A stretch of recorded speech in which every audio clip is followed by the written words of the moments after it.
አሰላሙ አለይኩም ወራህመቱላሂ ወበረካቱ። ውድና የተከበራችሁ የቻናሌ ተከታታይ ቤተሰቦች እንደምን ዋላችሁ?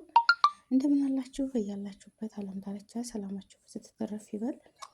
ሰላም ለሀገራችን፣ ሰላም ለሕዝባችን ይሁን። አገራችንን ኢቶን ሰላም ያደርግልን። አንድነትን፣ ሰላምን፣ ፍቅርን፣ መተሳሰብን ይስጠን። እህቶቻችን፣ ወንድሞቻችን በህፃንነታችሁ ተመሰደድ አላህ ሁሉን ነገር ሽቶልን በሀገራችን ላይ ተምረው የነገ አገር ተረካቢ የሚያደርግ አድርግልን ኢንሻአላህ። ሀገራችንን የሁሉ ምንድነው የሰላም እጥረት፣ ሰላም አለመሆን እና ደግሞ አንዳንድ ቤተሰቦች እንደው የከሌ ልጅ ሄደች በመባል ሴት ልጅ ሻንጣዋን አስይዘው ወይ ፓስፖርት አውጥተው ወደ ውጭ ሀገር የሚልኩ እንደው ራሷን የማጠብቅ አሁን ይቺ እህታችን እያለቀሰች ነው። በር ላይ ጥለዋት አባዬ አባዬ ወላይ ቪዲዮ ማለት ነው አባዬ እያለች እነሱ አረቦቹ ደግሞ ይቀርጻቸዋል ማለት ነው። ቪዲዮ እየቀረጿት ያው ወስተዋታል። እሷ ታለቅሳለች። አባዬ አባዬ አባዬ የሀቢብቲ እዛ ሀገር እኮ ስትመጡ ትንሽም ሆነ መሽም ያው ከ10 ዓመት በላይ ትሆኛለሽ። ከ10 ዓመት በላይ ነሽ። ስለዚህ እዛ ሀገር ስትመጡ ብዙ ጫናዎች አሉ። ብዙ የምታሳልፏቸው መከራዎች ውጣ ውረድ አለው። እንደ አባት ቤት ተነስተው ትኝት ብድግ ብለው የሆነ ነገር ነካ ነካ አድርገው የሚኖርበት ቤት አይደለም የመጣንበት ሀገር ማለት ነው። 3 ዶር 4 ዶር፣ በዛ ላይ ሴትዮዋ ጩኸቱ፣ በዛ ላይ የቋንቋ አለመግባቱ ብዙ ፈተናዎች አሉ። ያንም ሁሉ አልፋችሁ ነው ብዙ ነገር የምንደርሰው ማለት ነው። በነገራችን ላይ ፓስፖርት ሲወጣ እኛ ሀገር ያለው ችግር ምንድነው? እድሜ እየጨመሩ ያስወጣሉ ፓስፖርት ማለት ነው። ገባችሁ አይደለ? አንዳንድ ደግሞ አሉ ማሻላ ባረከላ። አሁን እኔ የወንድሜ ሚስት ወልዳለች፣ አገር ነች፣ ግን ቀጫጫ ስለሆነች መለሷት። በፊት ማለት ነው እድሜሽ አልደረሰም ብለው መግሬሽን መለሷት። እድሜሽ ትንሽ ነው ከፍትቴ ነው የምታወጪው። እንደዛ መሆን አለበት። ህፃን ልጅ ፓስፖርታችንን እኛ አሁን እኔ ስመጣ እውነት ለመናገር ጃኬት ምናምን ደራርቤ ነው ፓስፖርት እድሜን ከፍ አርኬ ፓስፖርት የሰጡኝ ማለት ነው። ግን እኔ ስመጣ እንደዚህ አውቄን የመጣሁት እንደምሰራ ብዙ ነገር አውቄን የተረድቼን የመጣሁት። እንደውም እዚህ ቤት ስገባ የማልፈነቅለው ድንጋይ የለም። ወላሂ ነው የምላችሁ የማላነሳው ካለ አሁን ሰውዬ ሲያዩ ፓስፖርቴን አይፋጡማ። አሁን እኮ እውነት እድሜሽ ቢሆን አጁዛ አሮጊት ነሽ ይለኛል እና የተሞላልኝ እድሜና የመጣ ያለኝ እድሜ አንድ አይደለም አውቃለሁ። ግን አረቦችም አይፈረድባቸውም። ወይም ከ20 ዓመት በላይ የሆነች እድሜዋ ብሎ ሊያዙ ይችላል። አጀንሲው ዝም ብሎ እሷም ከምታወጣበት ፓስፖርቷ እድሜዋን ትክክለኛውን ሳትናገር ነው የሚወጣው ማለት ነው። በአረቦቹ አትፈርዱባቸውም። አረቦችም እኮ ይችን ህፃን ልጅ መጥተው እንዲያሰሩ አይፈልጉም ሀቂቀትን ማለት ነው። እኔ እዚህ ቤት ስመጣ ስንት አስቸግር ነበር ወላሂ፣ ልጅነት ስላለኝ ማለት ነው። ሴትዮዬ ታላቅ እህቴ ነበረች።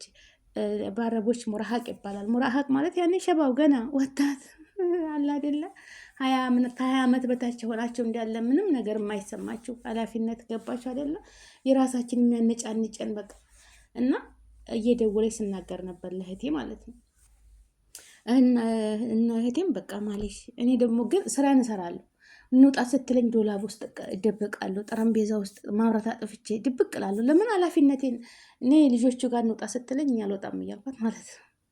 ግን መሆን የለበትም። ያላ ስትለን ያላ አባያችን ለብሰን ምንም መደበቅ የእናቴ ቤት አይደለም አይደለም። እኔ ሴትዮዋ ጥሩ ስለሆነች ነው እንደዛ ትታሳልፈኝ የነበረው። እንደውም አንድ ቀን ወጡ ብዬ መብራቱን ጥፍትፍት አድርጌ ልበሱ ብላለች። አስቀድማ ነው ልበሱ ልብሳቸውን የምትለን። ለልጆቹ አለባበስኩ ምናልኩ፣ አንቺም ልበሽ ተብዬ ልብስሽን ቀያይሪ አላህ ስንወጣ ወይ ቤት ልብስ ለብሽን አልወጣም።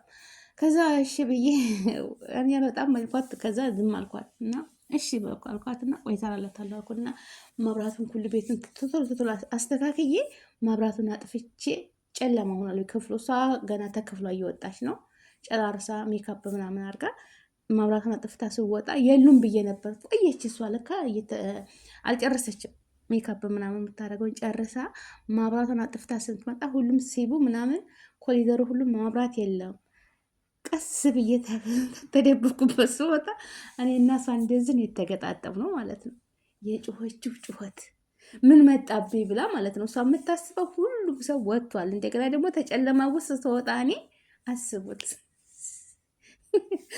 የጮኸችው ጩኸት ያ መሐመድ አለች። በቃ ባለቤቷን ጮኸች። እሱ ደግሞ ሁሉም ልጆቹ መኪና ውስጥ ናቸው እኮ እኔ ብቻ ነኝ የቀረሁት። እና በቃ ወጡ። ልውጣ ብዬ ስመጣ እጅ ተፈንጂ ያላ አለችኝ። ያላ ደንግጣ እሷም ወላሂ የፋጡማ ነፍሰ ጡር ብሆን ወርዶ ነበር ልጅ አለችኝ። ድንጋጤዋ ብዛት ማለት ነው። ወላሂ በጣም የደነገጠችው። እና ይህ ሁሉ ምንድን ነው ያኔ ሰው ቤት ሁኜ እንዴት ልጆችን ለመከተል ነው ይዛኝ የምትወጣው? ልጆቿን ህፃን ስለሆነ እሷ ጋር ልጆቿ ጋር እንዲዞርላት ነው የምትፈልገው።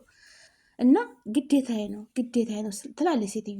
እኔ ልጆቼ ስራ አያልቅም ትላለች። ስራ ልጆችን ምንም ከምንም በላይ ልጆችን እንድትንከባከቢ ልጆችን እንድታይ በሄዱበት ቦታ ባህር ሲሄዱ እዛ ሲሄዱ ሰው ቤት ስንሄድ ልጆችን ከአይንሽ እንዲርቁብኝ አልፈልግም እንጂ ስራ ከሊ ወል ትለኛለች ማለት ነው። አሁን ግን ይኸው ራሳቸው ሲያርጉ ልጆቹ አደጉ። አልሐምዱሊላ እኔን ያው ሲጠፍሼ ነው እኔ ይዘንሽ እንውጣ፣ ሁሉም መኪና ያሽከረክራሉ። እኔ ፋጥማ እንውጣ እያሉ ልጆቹ ይዘው ይወጣሉ ማለት ነው። እና ስንት ፈተና አለ ልላችሁ ፈልጌ ነው። ስንት ፈተና አለ። ያ ሁሉ ምንድን ነው ኃላፊነት አለመውሰድ። አሁን ይቺ ልጅ ተገባች በኋላ እንግዲህ ሆዷ ባብቷል። እያለቀሰች አባ አባ አባ እያለች ነው የምታለሰው። እንዲ አባ እኮ የለም ማማዬ፣ በቃ አስባችሁ ነው ቶሎ። ግን እኔ እንደዛ ልበላችሁ እንጂ እነሱ ሲወጡ ቤትን በአንድ እግር አቁሜ ነው ማጸዳው ማለት ነው። እኔ እንደዛ ምላት ልብስ በጣም ይበዛል። ልብስ በጣም ተኩስ ይበዛል። ይታጠበው ልብስ ነው የሚጠብቀው። እንውጣ ስትለኝ ሴትዮቱ ደግሞ ከልይ ይጠራቀም ልብስ ተልጆች አይበልጥብኝም ትለኛለች። እሷ ልጆቿ አንዴ ነገር እንዳይሆንባት ነው። ግን እኔ ከዛ ስመጣ ልብስ በቃ የምንፈልገውን እየመረች ተኩሽ ትለኛለች። የተቀረውን ከሌ ትለኛለች። እንግዲህ ታስቡት፣ ልብስ ይታጠባል፣ ይጠራቀማል፣ እንደገና ደግሞ ሌላ ይመጣል። ያ ሁሉ ጫና ሲወጥብኝ እኔ አልሄድም እላታለሁ አንዳንድ ቀን ማለት ነው። እና ግዴታችን ነው እምሰራው ስራ ትንሽ። ሴትዮቱ እንደውም ተደብቃ ብዙ ቀን ታይ ነበር። እማነሳው ሶፋ እየገፋው ምንጣፉን እየጠቀለልኩ ነው እንደማነሳው። የልጅነትም ስለነበር ጉልበት አለ ማሻላ። እና ሴትዮ እንደውም ተቆጣችኝ። ያ ፋጡማ እንቲ ሊሳ ቢንት ሰቂራ፣ ትንሽ ልጅ ነሽ፣ ወገብሽ አንድ ነገር። እኔም በልጆች የሚያነሱትን አልፈልግም። ጠቅልለሽ እንደዚህ ገፋ አድርጊው። ደግሞ በሳምንት አንዴ ይሄ ምንጣፉን የምጠቀልለው፣ አለበለዚያ ከንሺ በመጥረጊያ በመኩኒሳ ጥረጊ አረጋግፈሽ በቃ ኸላስ እንጂ ሁልጊዜ አትቀትች ወገብሽን። ገና ትንሽ ልጅ ነሽ፣ ብዙ የሚጠብቅሽ ነገር አለ አለች። እሷም እንደናት መከረችኝ። እና ብዙ ነገር አለ ወገኖቼ ማለት ነው እህቶቼ። ያንን ሁሉ ለምን መጀመሪያ ስንመጣ እንቅልፍ እናጣለን። በቃ እነሱም የሚፈታተኑብን ሰዓት ነው። እስኪ አደሸቃላ የሆነ ነገር አሁን እኔ ሰውዬ ብዙ ነገር አይቼበታለሁ። በሰውዬ እንኳ ሶፍት እየጠቀለለ ሶፋ ስር ተታች ይጥለዋል ማለት ነው። ያያታል። አንስታለች አያነሳችም። እኔ ግን በየቀኑ የምትቀረኝ ነገር የለም። ጽረግረግ አድርጌ ነው ማለት ነው። እና የእናቱን ሰራተኛ ውጭ ሀገር ይዘዋት ሄደው ኢጃዛ በሚሳፈሩበት ሰዓት ሴትዮ ናት የምንነግረኝ። ያቺ ደግሞ ትንሽ ተለቅ ያለች ሴትዮ ነች፣ ስሪላንካ ነች ማለት ነው። እና ይዘዋት ሄደው እዛ ሶፍት ጠላለች። ሰውየው ሶፍት ጠላለች ሶፋ ስር።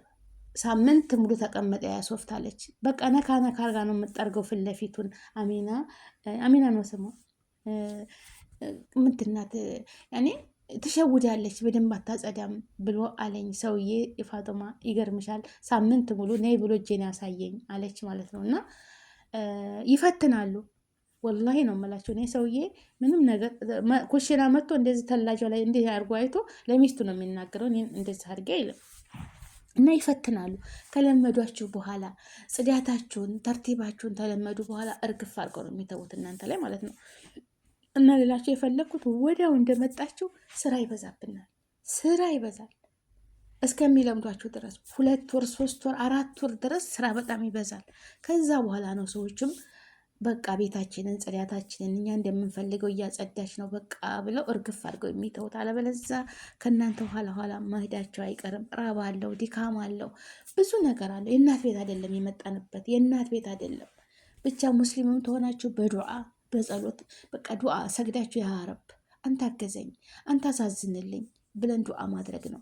ክርስቲያንም እንደዛው ጸሎት ማድረግ ነው እንጂ ከመጣም በኋላ አባዬ እማዬ መክተብን ቢወስዷችሁ እንደገና ሌላ ቤት ነው የሚቀይሯችሁ። ሌላ ቤት ነው። አገርን ብትሳፈሩ ያ ሁሉ ወጭ አስቡት። አልጋ ባልጋ አይደለም የሚመጣሁን በዚህ ኑሮ ውድነት ማለት ነው። በዚህ ኑሮ ውድነት ስንት ኪሳራ አድርጋችሁ ትመጣላችሁ። እና በአሁኑ እድሜዋ ይች ልጅ መማሪያዋ ነበር፣ አገሯ ላይ ትምህርቷን የምትከታተልበት ነበር። አባትም አሁን በነገራችን ላይ ሴት ልጅ ተሆነ የሚወልደው ደስተኛ ነው ማንኛውም ሰው በሀገራችን ያለው። በቃ ለአረብ ሀገር ነው። በቃ ባልም አግብቶ አረብ ሀገር ነው፣ አባትም እናትም አረብ ሀገር ነው የሚላቸው። በቃ ለአረብ ሀገር ለአረብ ሀገር። እኔ እንጃ መሸጥ ማለት እኮ ነው መሸጥ፣ ልጃቸውን መሸጥ እንጂ ተምረው የነገን የዕለት ቁርሳቸውን ነው።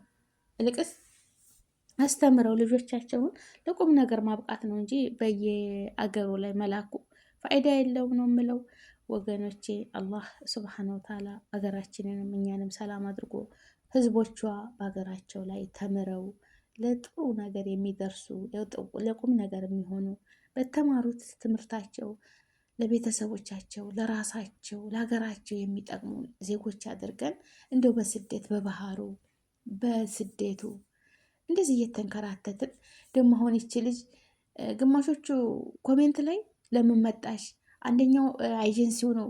እነዚህ ሰዎች በሰዎችም አትፈርዱም፣ በሰዎችም አትፈርዱም፣ በሰዎችም አትፈርዱም። ከ20 ምናምን ዓመት በላይ የሆነ ሰራተኛ ጠንከር ያለች በሰል ያለች ነው የሚፈልጉት። ከ15 ዓመት እንደዛ በታች የሆነች ልጅ አምጥተው እዚህ ማስለቀሱ ይሄ የራሱ የኛ ኤጀንሲ ነው። በቃ የኛ ይቺ ልጅ ለስራ ጥንካሬ ናት። እዛ ምን ፍተሻ አለ አልተባለም እንዴ? ስልጠና አለ አልተባለም እንዴ? ሀገራችን ላይ ያሰለጥናሉ። ሲያሰለጥኑ እንዴት ይችል ህፃን ልጅ እንዴት ሲያዋቸው እናንተ አልደረሳችሁም? ለስራ ጫና በቃ ለሚቀጥለው ዓመት ወይም ለ3 ዓመት በኋላ ማለት እኮ አለባችሁ። ገባኝ እና እንጂ ዝም ብሎ ምን እንጃ ብቻ ከባድ ነው። አሁን ይቺ ልጅ ግማሹ ፍትህ ይላል፣ ግማሹ ብቻ አላቅም። በሰዎችም አልፈርድም። ብራቸውን አውጥተው ነው ሰራተኛ የሚጠልቡት። ብራቸውን አውጥተው ነው ሰራተኛ ለቤታቸው የሚያመጡት እንጂ ወደው አይደለም። እና ውድ ሀገሬ ልጆች በያላችሁበት ሰላማችሁ ይብዛ። ሀገራችንን ሰላም ያደርግልን፣ አንድነትን፣ ሰላምን፣ ፍቅርን፣ መተሳሰብን ይስጠን።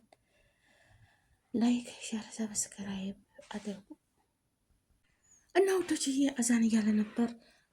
ሁላችንም አላህ ይጠብቅን፣ አገራችንን ሰላም ያደርግልን። ከምንም በላይ ደግሞ አገር ሰላም ሲሆን ነው። አገራችንን ይትሆን ሰላም ያደርግልን። ልጆቿን ስብስብ አድርጎ ያረብል ዓለሚን እንደው በየሀገሯ እንበታተን። በሰው ሀገርም እናትና ልጅ ተለያይተው ነገ ዛሬ እያለን የምንሰቃይ በናፍቆታለንና ከልጆቻችን ጋር አላህ በሰላም በደስታ አገናኝቶን ቀሪ ህይወታችንን የምንኖር አላህ ያድርገን። ለተቸገረ ሁሉ አላህ ይረዝቀው፣ ላጣው ሁሉ አላህ ይስጠው፣ ለታመመ ሁሉ አላህ ያሽረው። ያ ረብል ዓለሚን አገራችንን ሰላም ያድርግልን። ከጫፍ እስከ ጫፍ ዝናቡ የሚዝነብ አዝመራው የሚያዝ ችግሩ የሚጥፋ ሰላሙ ይስፈን።